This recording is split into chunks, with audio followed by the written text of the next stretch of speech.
അട്ടപ്പാടി പാലക്കാട് ജില്ല, അഗളി പാലക്കാട് ജില്ല. നമ്മുടെ സ്വകാര്യ മേഖലയിലെ ഏറ്റവും വലിയ കാറ്റാടിപ്പാടമാണ് രാമക്കൽമേട്.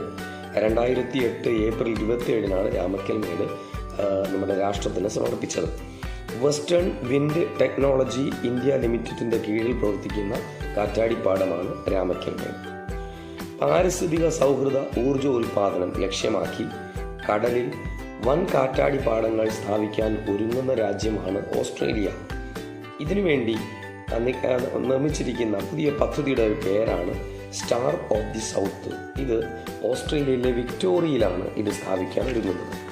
നമ്മുടെ ഇന്ത്യയിൽ ഏറ്റവും അധികം കാറ്റിൽ നിന്ന് വൈദ്യുതി ഉൽപ്പാദിപ്പിക്കുന്ന സംസ്ഥാനം തമിഴ്നാടാണ്. സെക്കൻഡ് ഗുജറാത്ത്. ഇന്ത്യയിലെ ഏറ്റവും വലിയ കാറ്റാടിപ്പാടം തന്നെയാണ് ഈ മുപ്പന്തൽ. കാറ്റിൽ നിന്ന് വൈദ്യുതി ഉൽപ്പാദിപ്പിക്കുന്ന സംസ്ഥാനങ്ങളാണ് തമിഴ്നാട്, ഗുജറാത്ത്, കേരളം, ആന്ധ്രാപ്രദേശ്, മധ്യപ്രദേശ്, രാജസ്ഥാൻ. വിൻഡ് മില്ലുകളുടെ